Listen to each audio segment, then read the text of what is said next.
الله وكفى والصلاة والسلام على من لا نبي بعده أما بعد فأعوذ بالله من الشيطان الرجيم بسم الله الرحمن الرحيم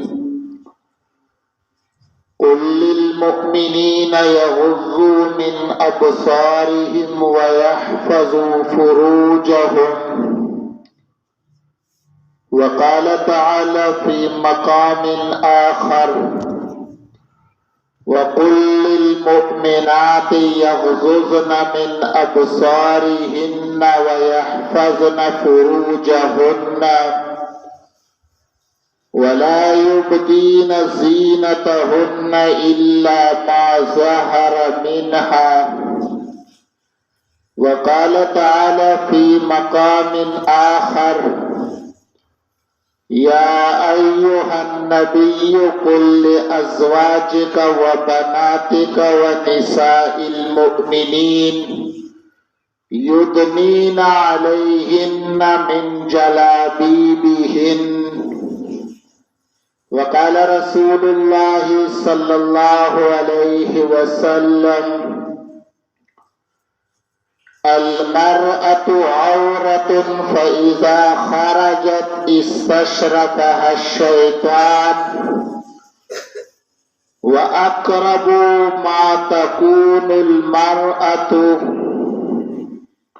من ربها إذا تكون في قعر بيتها أو كما قال رسول الله صلی اللہ علیہ وسلم۔ پچھلے جمعے کو حضور علیہ السلام نے ایک کام کے کرنے کا اور دوسرے سے روکنے کا حکم دیا تھا، اس کا ذکر ہوا۔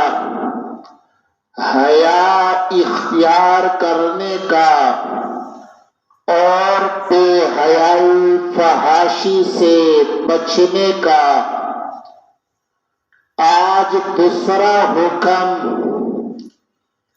کرنے کا حضور علیہ السلام کی طرف سے، وہ پردے کا حکم ہے، اور بے پردگی سے حضور علیہ السلام نے منع فرمایا ہے۔ تو ما آتاکم الرسول فخذوہ وما نہاکم عنہ فانتہوا۔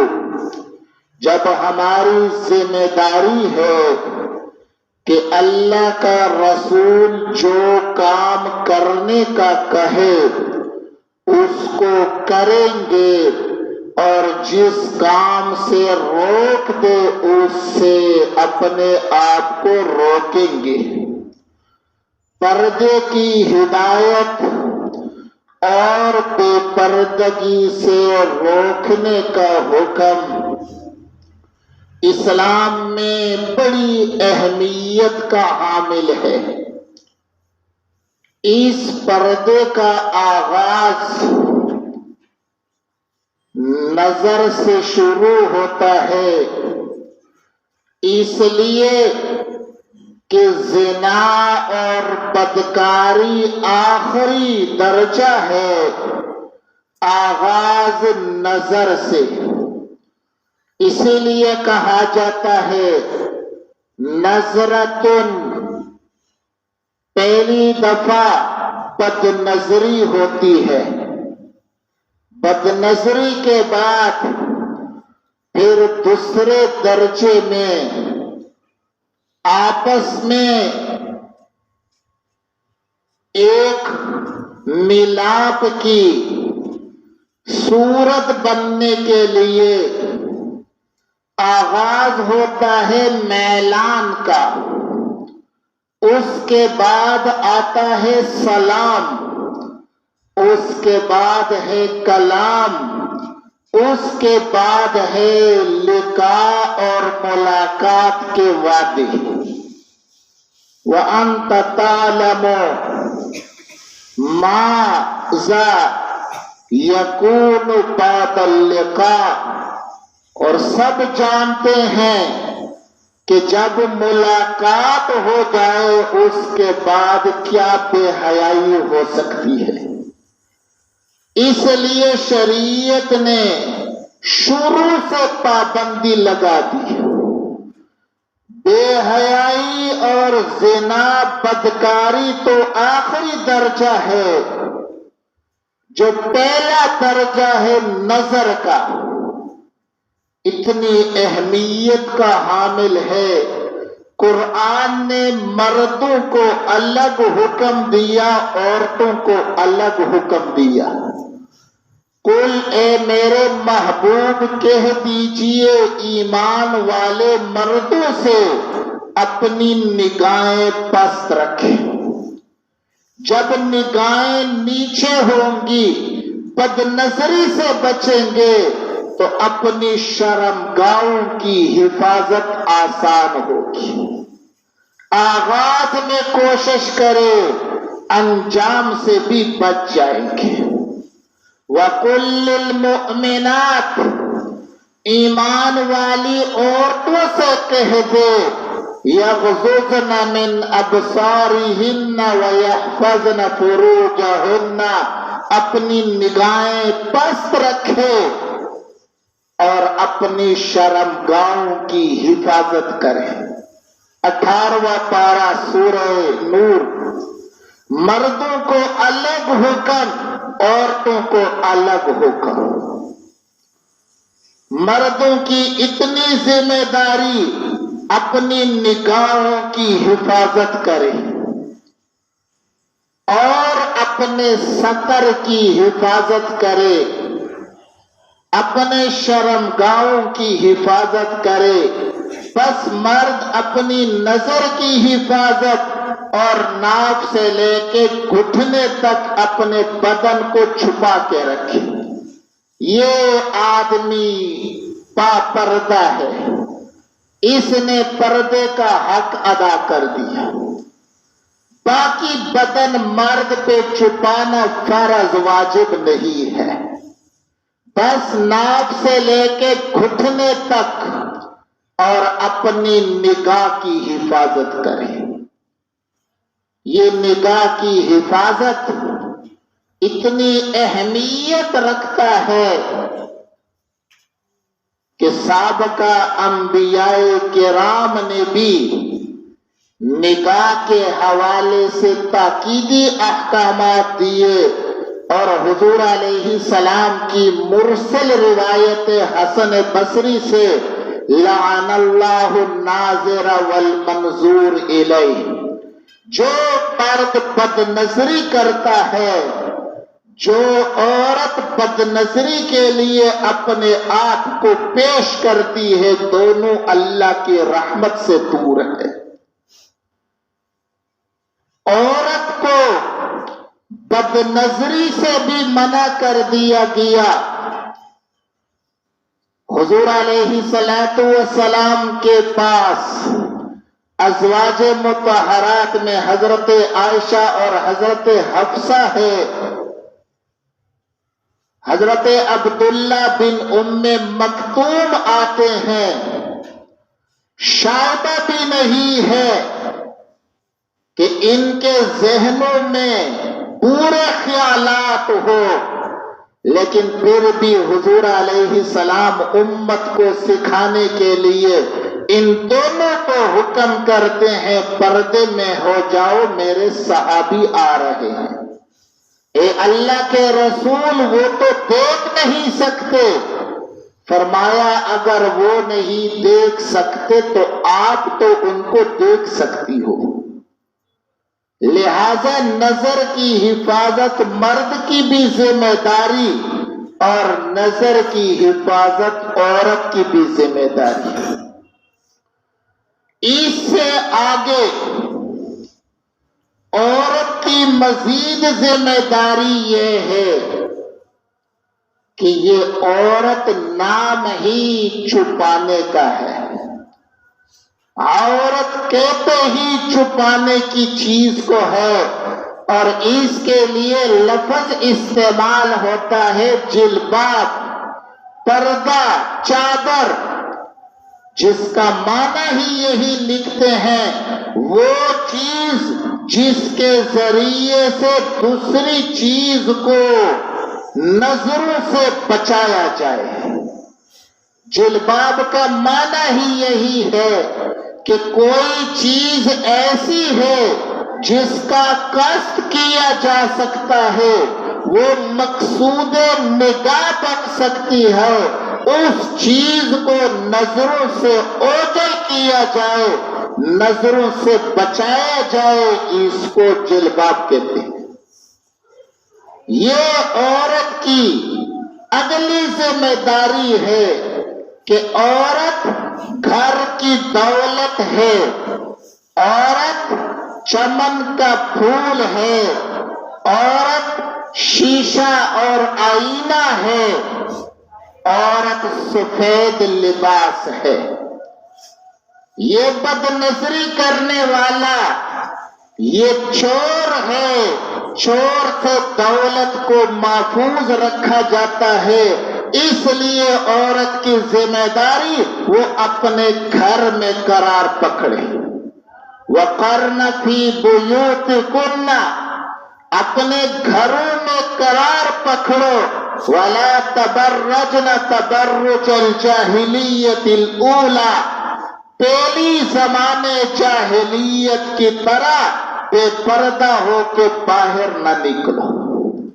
یہ اولا فرمایا، معلوم ہوا بعد میں ایک اور دور جاہلیت بھی آئے گا جس میں عورت کو گھر کے اندر روکنا یہ قید سے تعبیر ہوگا، اور عورت گھر سے نکلنا وہ ایک فخر اور نمائش، ایک آزادی اور ایک حق دیکھے گی۔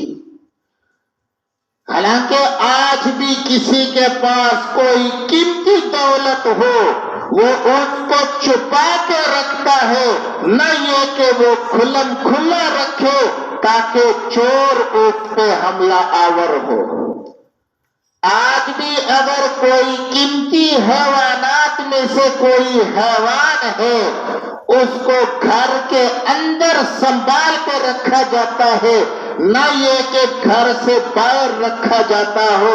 لیکن اگر کتا ہے اس کو گھر سے باہر رکھا جاتا ہے، اس کو کوئی گھر میں گھسنا نہیں دیتا، پوری رات وہ گھر سے باہر رہتا ہے۔ لہذا یہ گھر کی دولت، یہ خزانہ ہے، اس کو گھر کے اندر رکھا جاتا ہے، نہ یہ کہ یہ باہر بازاروں کی زینت بنے۔ اسی لیے حضور علیہ السلام نے بڑی پیاری حدیث ارشاد فرمائی۔ آپ نے فرمایا المرأۃ عورۃ، عورت تو نام ہی ستر اور چھپانے کا ہے، فَإِذَا خَرَجَتْ اسْتَشْرَفَهَا الشَّيْطَانُ، جب یہ باہر نکلتی ہے شیطان اس کو جانتا رہتا ہے۔ سب سے بڑا چور وہ شیطان اس کو جانتا ہے، اور شیطان اپنے دوستوں سے کہتا ہے اس عورت کی طرف دیکھتے رہو۔ اسی لیے تو فرمایا النظرۃ سہم مسموم من سہام الشیاطین، یہ بد نظری شیطان کے زہریلا تیروں میں سے ایک تیر ہے۔ بد نظری کرنے والا یہ اس شیطان کے نقش قدم پہ چلتا ہے، جس کی عادت یہ ہے عورت کو جانک جانک کے دیکھنا۔ آگے ارشاد فرمایا کہ عورت اپنے رب سے سب سے زیادہ قریب اس وقت ہوگی جب وہ اپنے گھر کے اندر کسی کونے میں ہوتی ہے۔ وَأَقْرَبُ مَا تَكُونُ الْمَرْأَةُ مِنْ رَبِّهَا، اذا تکون فی کار بیتہا، سب سے زیادہ قریب عورت اپنے رب کے اس وقت ہوتی ہے جب وہ گھر کے اندر پھر بھی ایک کونے کے اندر ہو، محفوظ جگہ پہ ہو، اور گھر بھی مسلمانوں کا گھر ہو۔ مسلمانوں کے گھر میں ایک چھت کے نیچے ایک سے زائد فیملی نہیں ہوا کرتی، اگر ہوگی تو وہ بھی ستر اور حجاب کے دائرے میں ہوگی۔ بخاری کی روایت حضور علیہ السلام سے جب صحابہ کرام نے پردے کی اہمیت سن لی، ایک صحابی کہنے لگا، اے اللہ کے رسول، شوہر کے بھائی کے بارے میں کیا حکم ہے؟ آپ علیہ السلام نے فرمایا، شوہر کا بھائی عورت کے لیے موت ہے، موت۔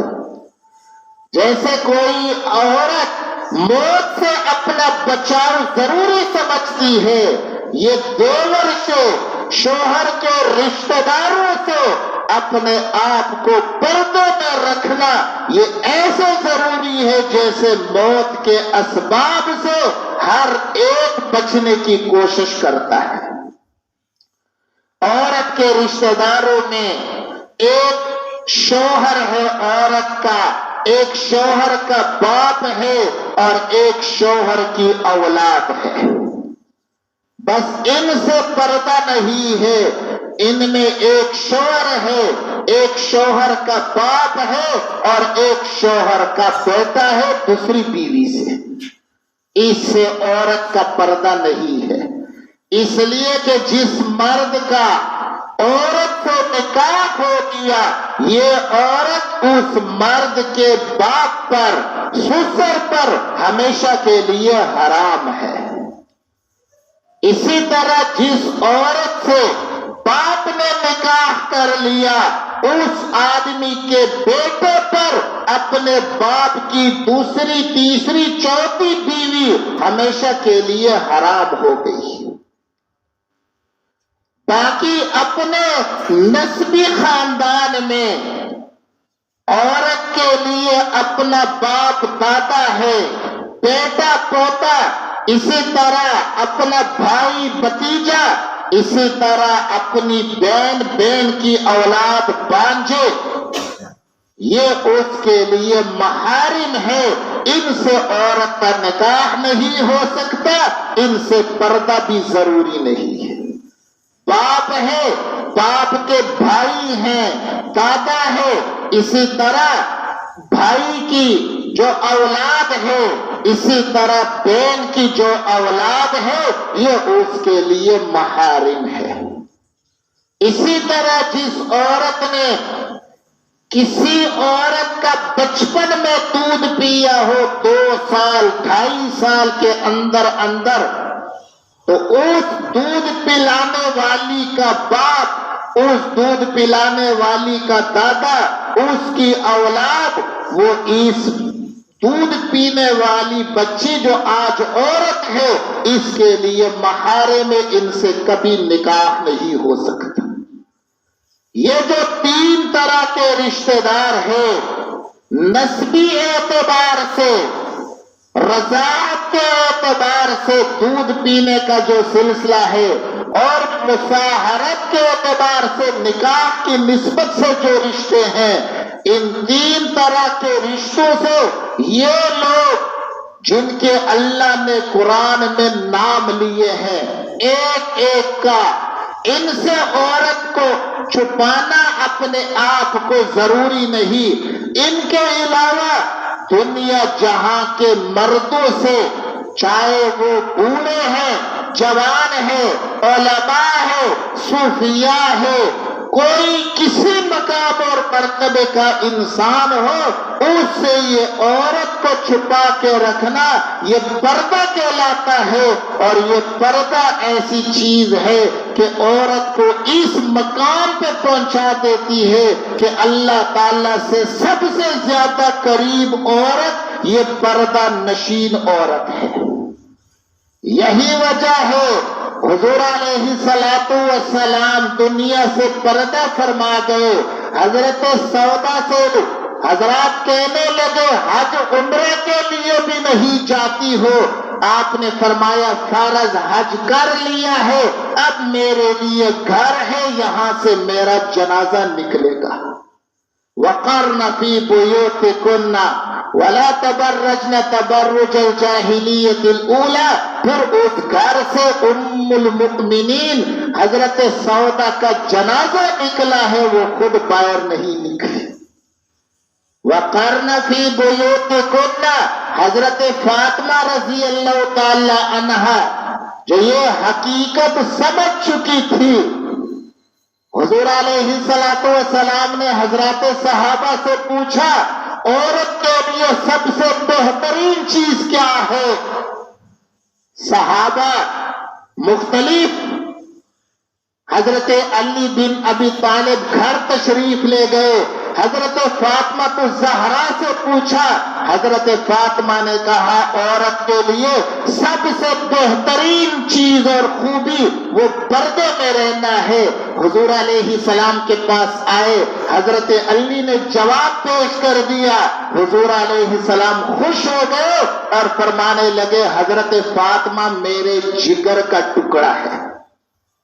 صحیح جواب دینے پر عورت کے لیے بہترین خوبی وہ اپنے گھر کے اندر رہنا ہے، اور اگر کبھی وہ ضرورت سے باہر نکلے، ضروریات زندگی ہے، حج پہ جائے گی، دینی مسائل سیکھنے کے لیے گھر سے نکلے گی، دوا دارو علاج کے سلسلے میں نکلے گی، اور کوئی ضرورت کے لیے گھر سے باہر نکلے، تو بھی قرآن مجید خود یہ ہدایت جاری کرتا ہے، یا ایھا النبی، 22 پارے میں اللہ تعالیٰ فرماتے ہیں اے میرے محبوب، اے میرے نبی، قل کہہ دیجئے لأزواجک وبناتک ونساء المؤمنین، خود آپ اندازہ لگائیے،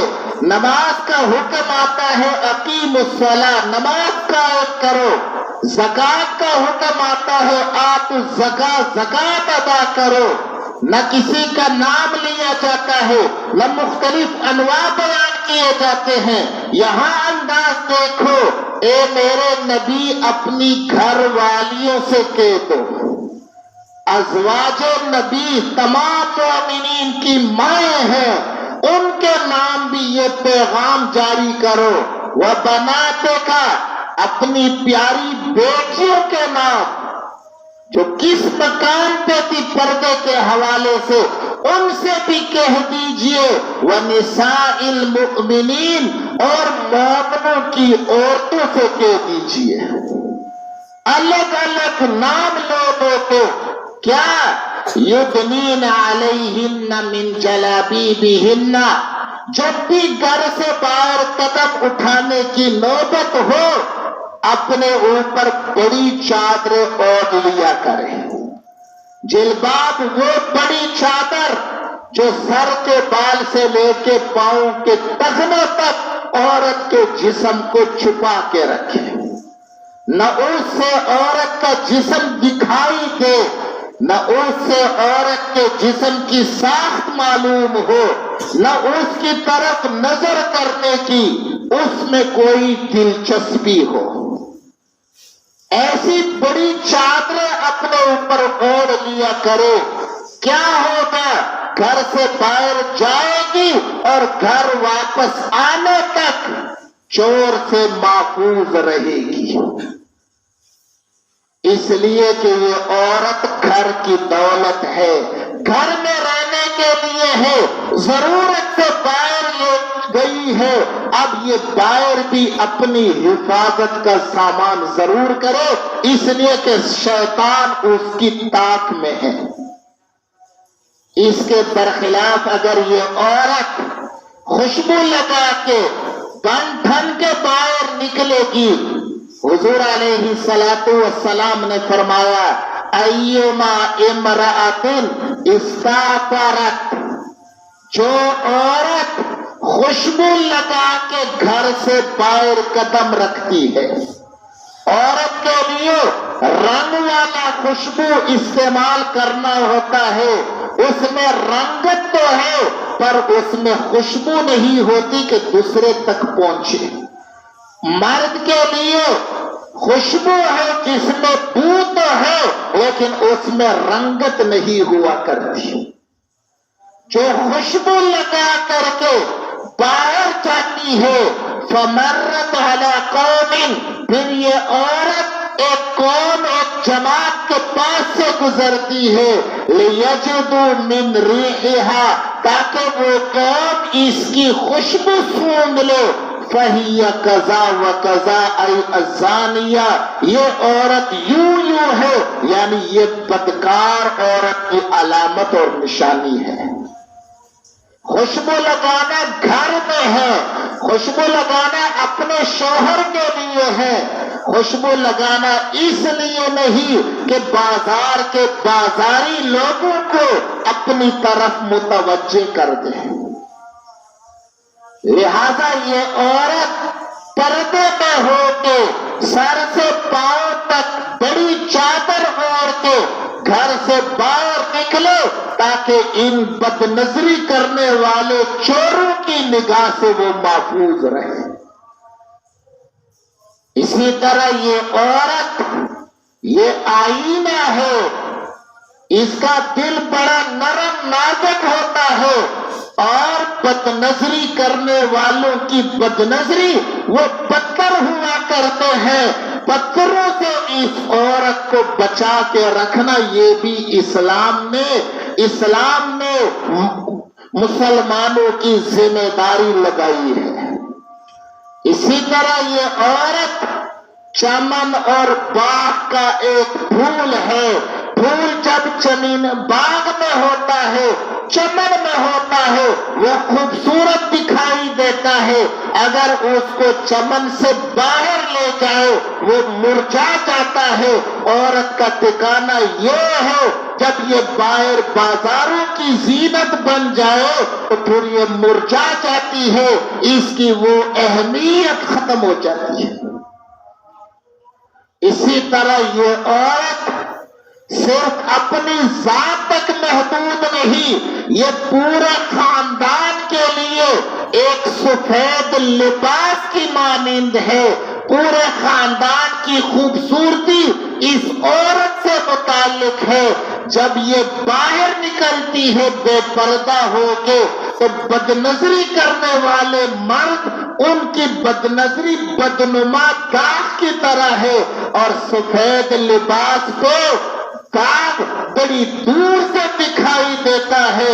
اس لیے حضور علیہ السلام نے جہاں مردوں کو منع کیا بد نظری کرنے سے، کسی کی بیٹی بہن بیوی پر بری نظر ڈالنے سے، وہاں عورت کی ذمہ داری لگائی وہ گھر میں رہے، ضرورت سے نکلے تو پورے بدن کو چھپا کر کے باہر نکلے تاکہ کسی کی بد نظری کا شکار ہو کے اس کو بھی اللہ کی رحمت سے دور کر دے اور خود بھی اللہ کی رحمت سے دور ہو۔ اللہ تعالیٰ مجھے اور آپ کو عمل کرنے کی توفیق نصیب فرمائے۔